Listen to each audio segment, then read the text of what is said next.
Social മീഡിയയിൽ തനിക്കെതിരെ അപവാദ പ്രചരണം നടത്തുന്നുവെന്ന് ആരോപിച്ച് നടി ആശാ ശരത്ത് പരാതി നൽകി. കൊച്ചി സിറ്റി പോലീസ് കമ്മീഷണർക്കാണ് പരാതി നൽകിയത്. ഈ വിഷയമാണ് ന്യൂസ് ആൻഡ് വ്യൂസ് രണ്ടാം ചർച്ച ചെയ്യുന്നത്. ചർച്ചയിൽ പങ്കെടുക്കുന്നത് സോഷ്യൽ മീഡിയ ആക്ടിവിസ്റ്റും സാമൂഹ്യ നിരീക്ഷകനുമായ ശ്രീ വി കെ ആദർശ്. ഒപ്പം ആശാ ശരത്തും ഈ ചർച്ചയിൽ ചേരും. Shri V K Adarsh, social media ഒട്ടേറെ കാലങ്ങളായി പല രീതിയിലുള്ള സംശയങ്ങൾക്കും അപവാദത്തിന് തിരിച്ച് അങ്ങോട്ടും പേര് കേട്ടുകൊണ്ടിരിക്കുകയാണ്. എന്താണ് സംഭവിക്കുന്നത്? താങ്കൾ അതിനകത്ത് വളരെ കൃത്യമായി ഇടപെടുന്ന ഒരു പ്രവർത്തകൻ കൂടി എന്നുള്ള നിലയ്ക്ക് ഈ ഇന്റർനെറ്റ് പൂർവ്വ കാലഘട്ടത്തിൽ നടന്നിരുന്ന ഇത്തരം നമ്മൾ ഇങ്ങനെയുള്ള പങ്കിടുന്ന വീഡിയോകളുടെ അപേക്ഷിച്ച് ഇന്റർനെറ്റ് അനന്തര കാലഘട്ടത്തിൽ കാര്യങ്ങൾ കുറേ എളുപ്പമായി മാറിയിരിക്കുകയാണ്. അത് വസ്തുതയുമായി പുലബന്ധമുള്ള വീഡിയോ തന്നെ ആകണമെന്ന് നിർബന്ധമൊന്നുമില്ല. അല്ലാത്ത വീഡിയോ തന്നെ ആയിരിക്കും പലപ്പോഴും. നമുക്ക് തന്നെ അറിയാലോ, പണ്ട് നാട്ടിൽ ഗോസിപ്പിന്റെ സ്ഥലം ഇപ്പോൾ ഏറ്റെടുത്തിരിക്കുന്നത് പലപ്പോഴും വാട്സാപ്പാണ്. ഗോസിപ്പ് നേരെ കൂടുതലും ആക്റ്റീവായിട്ട് ഓടി നടക്കുന്നത് വാട്സാപ്പിലാണെന്നുള്ളത് സത്യം തന്നെയാണ്. അപ്പോൾ അങ്ങനെയുള്ളടുത്ത് പലപ്പോഴും മോർഫ് ചെയ്യുന്ന വീഡിയോ ഒക്കെ ആയിട്ട് ഇത് ഒഴുകി പരന്നാണ് ഇന്റർനെറ്റിലൂടെ നടക്കുന്നത് എന്നുള്ള ഒരു കാര്യം വാസമാണ്. പക്ഷേ ഇതിനകത്ത് ഏറ്റവും വലിയ പ്രശ്നം, ഇതിനകത്ത് ആർക്കൊക്കെയാണോ നമുക്ക് ഒളിഞ്ഞു നോട്ടാലേ ഒളിനോട്ടം എന്ന് പറയുന്നത് ഇന്റർനെറ്റിന്റെ കാലഘട്ടത്തിൽ കുറച്ച് വളരെ എളുപ്പമുള്ള ഒരു ഏർപ്പാടായി മാറിയിരിക്കുന്നു. ആ ഒരു അവസരത്തിൽ ഇത്തരത്തിൽ സെലിബ്രിറ്റികൾക്കാവാം, അല്ലെങ്കിൽ രാഷ്ട്രീയ നേതാക്കൾക്കാവാം, അല്ലെങ്കിൽ സാഹിത്യമോ സാംസ്കാരിക മേഖലയിൽ ഇത്തിരി പേരും പ്രശസ്തി ഉള്ളവരെ സംബന്ധിച്ചിടത്തോളം ഇത് വലിയൊരു ശല്യം തന്നെയായി മാറിയിരിക്കുകയാണ്. ഇതിനെ എങ്ങനെ നിയന്ത്രിക്കാം എന്നുള്ള ഒരു ചോദ്യത്തിലേക്കാണ് വരുന്നതെങ്കിൽ അത് ഇത്തരം കാര്യങ്ങളെ നിയന്ത്രിക്കാൻ വളരെ വളരെ ബുദ്ധിമുട്ടുള്ള ഒരു കാര്യത്തിലൂടെ നടന്നിരിക്കുന്നത്. ആകെ പറ്റുന്നതെന്ന് പറയുന്നത് ഇങ്ങനെ ചെയ്യുന്ന ആൾക്കാരെ ഒന്ന് രണ്ട് ആൾക്കാരെങ്കിലും പിടിച്ച് മാതൃകാപരമായി ശിക്ഷിക്കുക എന്നുള്ളത് മാത്രമാണ്. എന്നിട്ട് ആ വിവരം പരമാവധി പേരിലേക്ക് എത്തുക എന്നുള്ളത് തന്നെയാണ് ചെയ്യാൻ പറ്റുന്ന ഒരു കാര്യം. അല്ലാതെ ഇത് നിയന്ത്രിക്കാൻ പറ്റുമെന്ന് തോന്നുന്നില്ല. കാരണം ഒരു ഉത്തരവാദിത്വം ഇല്ലാതാണ് ഇത്തരം കാര്യങ്ങൾ ആൾക്കാർ ഇടപെടുന്നത്. മറിച്ച് ഇത് കാര്യം ഒരു തരം പേഴ്സണൽ ടെക്നോളജിയാണ്, അവനവൻ്റെ കയ്യിലാണ് ഇരിക്കുന്നത്. പണ്ടൊക്കെ ആണെങ്കിൽ ഒരു വീഡിയോ കാസറ്റ് അങ്ങോട്ടും ഇങ്ങോട്ടും ഒക്കെ കൊണ്ടുപോകണമായിരുന്നെങ്കിൽ ഇപ്പോൾ അതിൻ്റെ ഒന്നും ആവശ്യമില്ല. നമ്മൾ പോലും അറിയത്തില്ല നമ്മുടെ ഫോണിലേക്ക് വാട്സാപ്പിൽ ഒരു വീഡിയോ പുഷ് ചെയ്ത് തന്നു കഴിഞ്ഞാൽ. അതുകൊണ്ട് തന്നെ ഇതിൻ്റെ വളരെ ബുദ്ധിമുട്ടേറിയ ഒരു കാലഘട്ടത്തിലൂടെയാണ് പ്രത്യേകിച്ചും ഈ ആശാ ശരത്തിനെ പോലെയുള്ള സെലിബ്രിറ്റികൾ കടന്നു പോകുന്നുള്ള കാര്യം തർക്കമില്ലാത്ത കാര്യം. അങ്ങനെ കൃത്യമായി ഒരു ഇടപെടൽ നടത്താൻ പറ്റാത്തതാണ് ഈ മേഖല എന്ന് പറഞ്ഞ് ഒഴിയാൻ നമുക്ക് സാധിക്കുമോ? ആശാ ശരത്തും എന്താണ് പറയുക എന്നുള്ളതിലേക്ക് നമുക്ക് എത്താം. ശ്രീമതി ആശാ ശരത്ത് ചർച്ചയിൽ ചേരുന്നു. ശ്രീമതി ആശാ ശരത്ത്, ഒരുപക്ഷെ ഒരു പുതിയ ആശാ ശരത് ചിത്രം പുറത്തിറങ്ങുന്നതിനേക്കാൾ ഇന്ന് വളരെ പെട്ടെന്ന് പ്രചരിപ്പിക്കപ്പെട്ടതാണ് ആശാ ശരത്ത് എടുത്ത നിലപാട്, പരാതി നൽകി എന്ന വാർത്ത. എന്താണ് ഇതിൻ്റെ പശ്ചാത്തലം? 2 ദിവസങ്ങളായിട്ടാണ് ഇങ്ങനൊരു മോശമായിട്ടുള്ള രീതിയിലൊരു വാർത്ത പരന്നതും അങ്ങനെ ഒരു മോശമായിട്ടുള്ള ഒരു വാട്സപ്പ് ഫേസ്ബുക്ക് പ്രചരിച്ചതും. അതിനോടനുബന്ധിച്ചിട്ടാണ് ഞാൻ സിറ്റി പോലീസ് കമ്മീഷണർക്ക് പരാതി നൽകിയത്. വളരെ എനിക്ക് തോന്നുന്നു 2 ദിവസങ്ങളായിട്ട് ഞാൻ അറിഞ്ഞത് തന്നെയില്ല. ഇന്നലെയാണ് ഞാൻ ഈ കാര്യം അറിഞ്ഞത്. എന്റെ പ്രിയപ്പെട്ട പ്രേക്ഷകർ 1-2 പേർ അല്ലെങ്കിൽ ഏറ്റവും അടുത്ത സുഹൃത്തുക്കൾ എന്നെ വിളിച്ചിങ്ങനെ പറയുമ്പോഴാണ് ഞാൻ ശ്രദ്ധിക്കുന്നത് തന്നെ. കണ്ടപ്പോൾ ഷോക്കാണ് ഉണ്ടായത്. ആക്ച്വലി ഇതിനു മുമ്പ് പല സ്ത്രീകളെ കുറിച്ചും നിരപരാധികളായ ഒരുപാട് പേരെ കുറിച്ചും ഇങ്ങനെ പറഞ്ഞു എന്ന് കേൾക്കുമ്പോൾ ഒരു സ്ത്രീ എന്ന നിലയിൽ വല്ലാതെ വേദനിച്ചിട്ടുണ്ട് ഞാൻ. എന്നെ പറ്റി പറഞ്ഞപ്പോൾ തീർച്ചയായും പ്രതികരിക്കണം എന്ന് എനിക്ക് തോന്നി.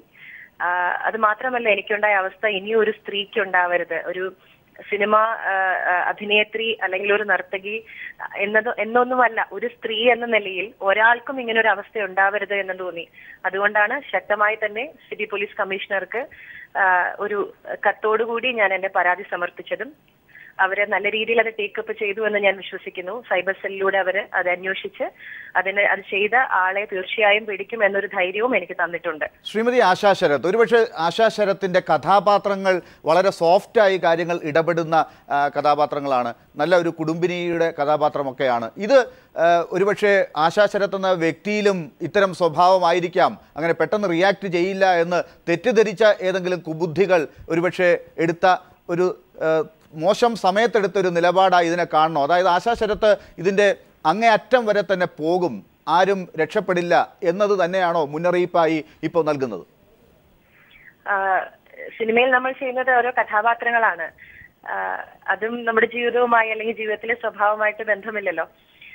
ഞാൻ എപ്പോഴും ഞാൻ എന്റെ ജീവിതത്തിന് ഒരു അധ്യാപികയാണ്. പേഴ്സണലി ഞാൻ ഒരുപാട് കുട്ടികളെ പഠിപ്പിക്കുന്ന ഒരാളാണ്. 2 പെൺകുട്ടികളുടെ അമ്മയാണ്. അപ്പോ എനിക്ക് എപ്പോഴും തോന്നിയിട്ടുള്ള ഒരു കാര്യം, പ്രതികരിക്കേണ്ട സമയത്ത് പ്രതികരിക്കുക തന്നെ വേണം. അതൊരു ഫെമിനിസ്റ്റിന്റെ അങ്ങനെയൊന്നുമല്ല. ഏതൊരു അവസ്ഥയിലും നമ്മൾ പ്രതികരിക്കേണ്ട സമയത്ത് അത്യാവശ്യം പ്രതികരിക്കണം എന്നാണ് എനിക്ക് തോന്നിയിട്ടുള്ളത്. ഇതിപ്പം ഞാൻ പ്രതികരിക്കുമോ ഇല്ലയോ എന്നൊന്നും അറിഞ്ഞിട്ട് ചെയ്തതാവില്ല ഇങ്ങനെയുള്ള ഇങ്ങനെയുള്ള പ്രവർത്തകർ അവർക്കൊരു രസമായിരിക്കാം ഇത്, അല്ലെങ്കിൽ വേറെ എന്തെങ്കിലും മോട്ടീവ് കൊണ്ടായിരിക്കാം. ഞാനല്ല, എനിക്ക് പകരം മറ്റൊരു സ്ത്രീ ആയിരിക്കാം നാളെ ഇരയാവുന്നത്, അല്ലെങ്കിൽ ഇതിനു മുമ്പ് ഇരയായിട്ടുള്ളത്. അപ്പോ അങ്ങനെയുള്ളവരെ വെറുതെ വിടുന്നതിൽ അർത്ഥമില്ല. ഇനി ഒരു സ്ത്രീക്ക് എതിരെ ചെയ്യാൻ അവരുടെ കൈകൾ പൊങ്ങരുത്, അത്രേ ഞാൻ വിചാരിക്കുന്നുള്ളൂ. ശ്രീമതി ആശാ ശരത്ത്, ഒരുപക്ഷെ ഇത്തരത്തിൽ രോഗമുള്ള ആളുകൾ, അതായത് ഇതൊരു രോഗമായി തന്നെ കാണാം, സെലിബ്രിറ്റീസ് ആയിട്ടുള്ള ആശാ ശരത്തിനെ പോലെയുള്ള ആളുകളെ അങ്ങനെ വെറുതെ വിടണ്ട, അവരെ ഈ രീതിയിൽ ഒരു ലാഭവും അവർക്ക് മെറ്റീരിയലായി കിട്ടുന്നില്ലെങ്കിൽ കൂടി മറ്റൊരു സുഖം അവർ സ്വയം അനുഭവിച്ചുകൊണ്ട് ഇത്തരം പ്രചരണങ്ങളിലേക്ക് ഇറങ്ങിത്തിരിക്കുമ്പോൾ അത്തരത്തിലുള്ള സെലിബ്രിറ്റികളെ ഫേസ്ബുക്കിലൂടെയും മറ്റ് സാമൂഹ്യ മാധ്യമങ്ങളിലൂടെയും ഇങ്ങനെ അവഹേളിക്കുമ്പോൾ ഈ ഫേസ്ബുക്കിലൊക്കെ കൂടി കാര്യങ്ങൾ നടത്തുകയും ഇടപാടുകൾ നടത്തുകയും ഇടപെടലുകൾ നടത്തുകയും ചെയ്യുന്ന ഒരു സെലിബ്രിറ്റി കൂടി ആയിരിക്കുമല്ലോ ആശാ ശരത്. ഈ കാലഘട്ടത്തിൻ്റെ മാധ്യമമാണ് ഈ സാമൂഹ്യ മാധ്യമം എന്ന് പറയുന്നവർ ആണ് അധികവും. അങ്ങനെയുള്ളവർക്ക് മുമ്പിൽ ഈ മാധ്യമത്തിൻ്റെ കുഴപ്പമാണ്, സാമൂഹ്യ മാധ്യമത്തിൻ്റെ കുഴപ്പമാണ് ഇത് എന്ന് പറഞ്ഞുകൊണ്ട് ഒഴിയാൻ പറ്റുമോ ശ്രീമതി ആശാ ശരത്? ഇതെല്ലാം ഒരു വ്യക്തിപരമായിട്ടുള്ള കാര്യമാണ്.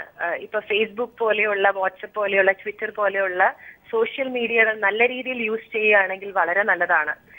ഒരുപാട് സൗഹൃദങ്ങൾ ഉണ്ടാവുകയും അല്ലെങ്കിൽ നല്ല രീതിയിൽ വാർത്തകൾ പ്രചരിക്കുകയും ഒക്കെ ചെയ്യുന്ന ഒരു മാധ്യമം തന്നെയാണ് ഈ പറയുന്ന സോഷ്യൽ മീഡിയ എല്ലാം. പക്ഷെ അത് തെറ്റായ രീതിയിൽ ഉപയോഗിക്കുമ്പോഴാണ് ഇങ്ങനെയെല്ലാം സംഭവിക്കുന്നതെന്നാണ് എനിക്ക് തോന്നുന്നത്. അതിന് ഒരു ചെറിയൊരു കടിഞ്ഞാൺ ഇടാൻ കഴിഞ്ഞാൽ, നമ്മുടെ സൈബർ സെല്ലിനോ പോലീസിനോ ഒരു കടിഞ്ഞാൺ ഇടാൻ കഴിഞ്ഞാൽ ഇങ്ങനെ എന്നെ പോലെയുള്ള ഒരുപാട് സ്ത്രീകൾക്ക് ഒരു നിമിഷം വേദനിക്കേണ്ട അവസ്ഥ ഉണ്ടാവില്ല. ശ്രീമതി ആശാ ശരത്, ഇപ്പോൾ നമ്മളോടൊപ്പം ചർച്ചയിൽ പങ്കെടുത്തുകൊണ്ട് ശ്രീ വി കെ ആദർശ് എന്ന സാമൂഹ്യ മാധ്യമ പ്രവർത്തകൻ പറഞ്ഞ ഒരു കാര്യമുണ്ട്. അതായത് ഇത് എല്ലാവരുടെയും കയ്യിലിരുന്നു കൊണ്ടുള്ള ഈ സാങ്കേതിക വിദ്യ ഉപയോഗിച്ചുകൊണ്ട് അവർക്ക് തന്നെ നിർമ്മിക്കുകയും അപ്ലോഡ് ചെയ്യുകയും ഒക്കെ ചെയ്യാൻ പറ്റുന്ന കാര്യങ്ങളാണ്. ആ കാലഘട്ടത്തിലൂടെയാണ് പോകുന്നത്. ഇത് എത്ര ശ്രമിച്ചാലും ചിലപ്പോൾ നിയന്ത്രിക്കാൻ സാധിച്ചു എന്ന് വരില്ല. അങ്ങനെ തോന്നുന്നുണ്ടോ? പോലീസിൽ പരാതി നൽകിയപ്പോൾ അവരിൽ നിന്ന് കിട്ടിയ ഒരു പ്രതികരണത്തിൽ നിന്നും ശ്രീമതി ആശാ ശരത്തിന് അങ്ങനെയാണോ തോന്നിയത്? ആശാ ശരത്തിനെ ആശ്വസിപ്പിക്കാൻ വേണ്ടി അവർ എന്തെങ്കിലും വാചകം പറഞ്ഞിട്ടുണ്ടാകും, ഇത് കൃത്യമായി കാര്യങ്ങൾ നടക്കാൻ പോകുന്നില്ല എന്നൊരു കാര്യമാണോ? ഞാൻ പോലീസിന് ഈ പരാതി നൽകിയപ്പോൾ അവർ കൃത്യമായിട്ട് ഇത് ടേക്കപ്പ് ചെയ്യും എന്നുള്ള ഒരു ധൈര്യം എനിക്ക് തന്നിട്ടുണ്ട്. അത് മാത്രമല്ല, സൈബർ സെല്ലിലൂടെ ഇപ്പൊ വാട്സപ്പിലൂടെയും ഫേസ്ബുക്കിലൂടെയും ഒക്കെ കൈമാറുന്ന ആ രീതിയിലുള്ള എല്ലാ തരത്തിലുള്ള കുറ്റകൃത്യങ്ങളും അവർക്ക് കണ്ടുപിടിക്കാൻ കഴിയും. അവർ തീർച്ചയായിട്ടും അതിന് വേണ്ട കാര്യങ്ങൾ ചെയ്യുമെന്ന് എനിക്ക് വളരെ പെട്ടെന്ന് തന്നെ ചെയ്ത് ഉത്തരം കാണിക്കുമെന്നുള്ളൊരു ധൈര്യവും തന്നിട്ടുണ്ട്. ഇപ്പോൾ നമുക്കറിയാം, മലയാള സിനിമ ഒരുപാട് ഇത്തരം ഇന്റർനെറ്റിലെ പ്രശ്നങ്ങൾ കാരണം വിവാദങ്ങളിൽ പെട്ടിരിക്കുന്ന സമയമാണ്. പ്രേമം എന്ന സിനിമ ഉണ്ടാക്കിയ വിവാദം അറിയാം. അതിൻ്റെ ഏറ്റവും അവസാനം എന്ത് സംഭവിച്ചുകൊണ്ടിരിക്കുന്നു എന്ന ആശങ്കയിലാണ് ഇപ്പോൾ പലരും ഉന്നയിക്കുന്നത്, എവിടെയാണ് ആ കേസ് പോകുന്നത് എന്നുള്ളത്. അത്തരത്തിൽ ഇതും അങ്ങനെ അവസാനിക്കുമോ എന്ന സംശയമാണ് ചിലർക്കെങ്കിലും ഉള്ളത്. അങ്ങനെ ആവാതിരിക്കട്ടെ എന്നാണ് എൻ്റെ പ്രാർത്ഥന. എന്റെ സഹപ്രവർത്തകരും മാധ്യമപ്രവർത്തകരും എന്റെ പ്രിയപ്പെട്ട പ്രേക്ഷകരും ഒക്കെ എന്നോടൊപ്പം ഉണ്ട് ഈ ഒരു കാര്യത്തിന്.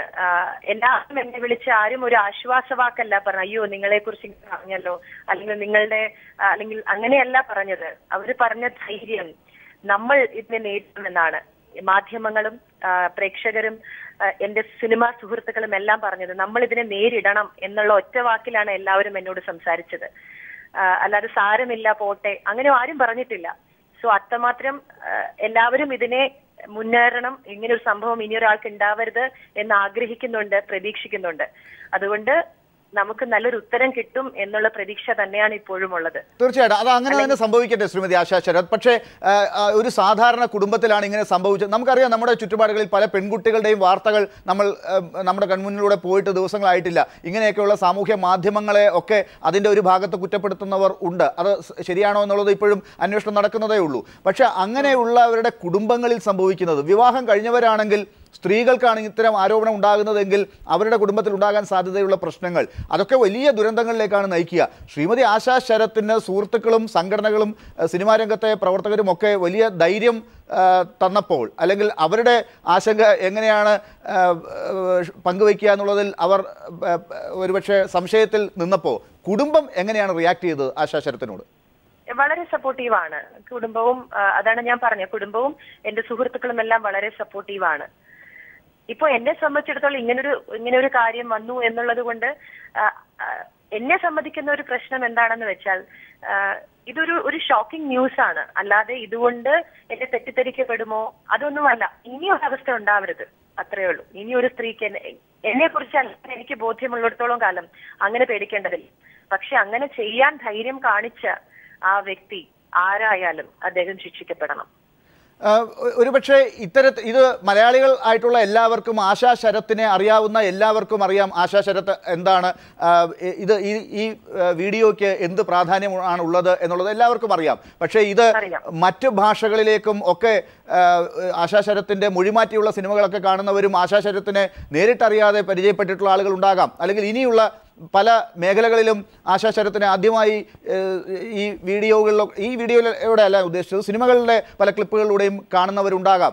അങ്ങനെ ഉള്ള ആളുകൾക്ക് മുമ്പിൽ ഇതുണ്ടാക്കാൻ പോകുന്ന ഒരു വലിയ ദുരന്തമുണ്ടല്ലോ, അത് പരിഹരിക്കാൻ ആശാ ശരത്ത് അതിനാകുമെന്ന് കരുതുന്നുണ്ടോ? അതും കൂടിയാണോ ഇവിടെ ഇത്തരത്തിൽ ഇറങ്ങിത്തിരിക്കാൻ കാരണം? അങ്ങനെ ഒരു ദുരന്തമായിട്ടൊന്നും ഇതിനെ കാണുന്നില്ല. അതല്ലേ ഞാൻ പറയുന്നത്. എനിക്ക് എന്നെ അറിയാവുന്നിടത്തോളം കാലം നോ വറീസ്, അതൊന്നും ഒരു പ്രശ്നമല്ല. ഞാൻ എന്നോട് പറയാൻ ഇനിയിപ്പോ എന്ത് സംഭവിക്കും അതൊന്നുമല്ല. ഇങ്ങനെ ഒരു അപവാദം എന്നെ കുറിച്ച് പറഞ്ഞ ആൾക്കെതിരെ ഞാൻ പ്രതികരിച്ചു.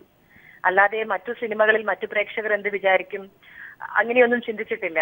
ഞാൻ അതല്ലേ പറഞ്ഞത്. എന്നെ സംബന്ധിച്ചിടത്തോളം ഞാൻ സിനിമ എന്നത് വളരെ വൈകി ഒരു വളരെ റീസെന്റ് അഭിനയിച്ചിട്ടുള്ള ഒരു കാര്യമാണ്. By profession I am a Bharatanatyam dancer. So and I am running school. ഞാൻ 10-20 വർഷമായിട്ട് ദുബായിൽ ജീവിക്കുന്ന ഒരു പ്രവാസി മലയാളിയാണ്. തുടർച്ചയായ സിനിമ അങ്ങോ അഭിനയിക്കണം, അല്ലെങ്കിൽ സിനിമ പ്രൊഫഷനിൽ മുന്നോട്ട് പോകണം, അങ്ങനെയൊന്നും ചിന്തിച്ചിട്ടല്ല ഞാൻ സിനിമയിൽ വന്നത്. സിനിമ എന്റെ ഒരു മോഹവും ഒരു ഇഷ്ടവും മാത്രമാണ്. അങ്ങനെ മറ്റു ഭാഷകളിൽ പോയാൽ എന്ത് ചിന്തിക്കും എന്നൊന്നും ഞാൻ ആലോചിച്ചിട്ടില്ല. ഞാൻ ആലോചിച്ചത് ഇത്രയേ ഉള്ളൂ, എന്നെ കുറിച്ച് അപവാദം അല്ലെങ്കിൽ ഇനിയൊരു സ്ത്രീയെ കുറിച്ച് അപവാദം ക്രിയേറ്റ് ചെയ്യാൻ ആ ചെയ്ത വ്യക്തിയുടെ കൈകൾ പൊങ്ങരുത്. അത്രേ ഞാൻ ഉദ്ദേശിക്കുന്നുള്ളൂ. അത് ചെയ്ത അദ്ദേഹം തീർച്ചയായിട്ടും തീർച്ചയായിട്ടും. ശ്രീമതി ആശാ ശരത്ത്, ഒരു കുസൃതി ചോദ്യമാണെന്ന് കരുതണ്ട, പക്ഷെ അതിനകത്ത് ആശാ ശരത്ത് പറഞ്ഞപ്പോൾ അത് ചെയ്തവൻ എന്ന് പറഞ്ഞു, അത് ചെയ്തവൾ എന്നായിക്കൂടെ? ആവാം, ചെയ്തവനോ ചെയ്തവളോ whoever it is ആവാം, ആരായാലും they will suffer, അത്രേ ഉള്ളൂ. തീർച്ചയായിട്ടും അത് അങ്ങനെ തന്നെ സംഭവിക്കണം, അത് മാതൃകയായി വരണം. ഒരു ചോദ്യം കൂടി, തിരക്കിലാണെന്ന് അറിയാം. ഇപ്പോൾ സിനിമാ രംഗത്തെ പ്രവർത്തകർ സുഹൃത്തുക്കളൊക്കെ ആശാ ശരത്തിനോടൊപ്പം ഐക്യദാർഢ്യം പ്രകടിപ്പിച്ചുകൊണ്ട് ഈ വിഷയത്തിൽ നിൽക്കുമ്പോൾ മാധ്യമ ലോകവും ആ രീതിയിൽ തന്നെ ഉണ്ട്. അതുകൊണ്ടാണ് പ്രധാനപ്പെട്ട ഒരു ചർച്ചാ വേദിയിൽ ഇതിപ്പോൾ കൈരളി പോലും എടുത്തിരിക്കുന്നത്. ശ്രീമതി ആശാ ശരത്ത്, ഇനി അങ്ങോട്ട് മലയാള സിനിമയിൽ അടുത്ത് പങ്കുവയ്ക്കാൻ പോകുന്ന, ജനങ്ങൾക്ക് മുമ്പാകെ തരാൻ പോകുന്ന ചില റോളുകളെയോ ഒക്കെ ബാധിക്കുമോ ഈ കാര്യം? ഉടനെ ഞാൻ ഇനി അഭിനയ രംഗത്തേക്ക് വരുന്നില്ല എന്നൊക്കെ ഒരു തീരുമാനത്തിലേക്ക് പോകുമോ? അത് ആഗ്രഹിക്കുന്നവർ കൂടിയാകാം ഇത് ചെയ്തിട്ടുണ്ടാകുക. ഇല്ല, അങ്ങനെയൊന്നും ഒരിക്കലുമില്ല. ഇതൊന്നും എന്നെ ബാധിക്കുന്ന ഇതൊരു പെട്ടെന്നൊരു ഷോക്കിംഗ് ന്യൂസ് തന്നെയാണ്. അതാ ഞാൻ പറഞ്ഞത്, ഭാവിയിലേക്കുള്ള ഒരു കാര്യത്തിനെ ഇത് ബാധിക്കുന്നു അങ്ങനെയൊന്നുമില്ല. ഒരു വ്യക്തി ഒരു മോശമായിട്ടുള്ള ഒരു പടം ഇറക്കിയത് കൊണ്ടോ അല്ലെങ്കിൽ ഒരു ചിത്രം വരച്ചിറക്കിയത് കൊണ്ടോ ഒന്നും ബാധിക്കുന്ന ഒരു ഭാവിയല്ലല്ലോ. അങ്ങനെയൊന്നും ആലോചിച്ചില്ല. അതാണ് ഞാൻ വീണ്ടും പറയുന്നത്, ഇനി ഒരു സ്ത്രീക്ക് ഇങ്ങനെ ഒരു അവസ്ഥ ഉണ്ടാവാതിരിക്കണം. എനിക്കിപ്പോൾ എന്നെ പറ്റി പറഞ്ഞതുപോലെ ഇനി ഒരു സ്ത്രീയെ കുറിച്ച് പറയാതിരിക്കണം. തീർച്ചയായിട്ടും ഏത് വഴി, ഏത് അറ്റം വരെ, ഏത് രീതി വരെ നിയമത്തിന്റെ വശം പോകണമെങ്കിലും ഞാൻ പോകും. എന്തായാലും ആശാ ശരത് ഗുരുവായൂരിൽ നിന്ന് ഇന്നിപ്പോൾ പെരുമ്പാവൂരിൽ എത്തുന്നു, നാളെ മുംബൈയിലേക്ക് പോവുകയാണ്. മലയാളികളുടെ മനസ്സിൽ നേരത്തെ ആശാ ശരത്തിനുണ്ടായിരുന്ന അതേ സ്ഥാനം അവിടെ തന്നെ ഉണ്ട്, അത് ഉറച്ചു വിശ്വസിക്കാം. ഈ കേസിൽ എത്രയും പെട്ടെന്ന് ആശാ ശരത്തിന് വിജയമുണ്ടാകട്ടെ, പ്രേക്ഷകർക്ക് ആ മാതൃകാപരമായ ശിക്ഷാ നടപടി ഏറ്റുവാങ്ങുന്ന ഘട്ടം കാണാൻ സാധിക്കട്ടെ എന്നുള്ളത് പറയുകയാണ്. ആശാ ശരത്, വളരെ നന്ദി ഞങ്ങളോടൊപ്പം ചേർന്നതിന്.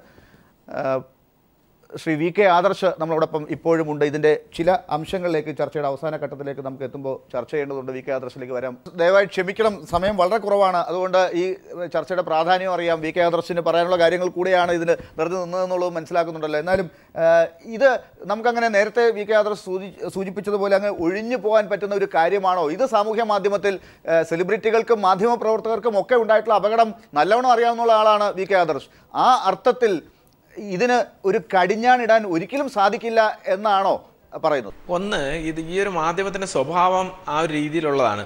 നമ്മളിപ്പോൾ നേരത്തെ സൂചിപ്പിച്ച ആശാ ശരത്ത് വളരെ ബോൾഡായതുകൊണ്ടും കൃത്യമായി ഇടപെടുന്നതുകൊണ്ടും ഇന്ന് പരാതി കൊടുത്തു. അതുകൊണ്ട് തന്നെ ഇത് ഒരുപക്ഷെ ഇനി ആൾക്കാർ കുറച്ച് ഒട്ടനവധി പേര് ഫോർവേഡ് ചെയ്യാതിരിക്കുക അല്ലെങ്കിൽ കാണാതിരിക്കുക, നല്ല കാര്യം.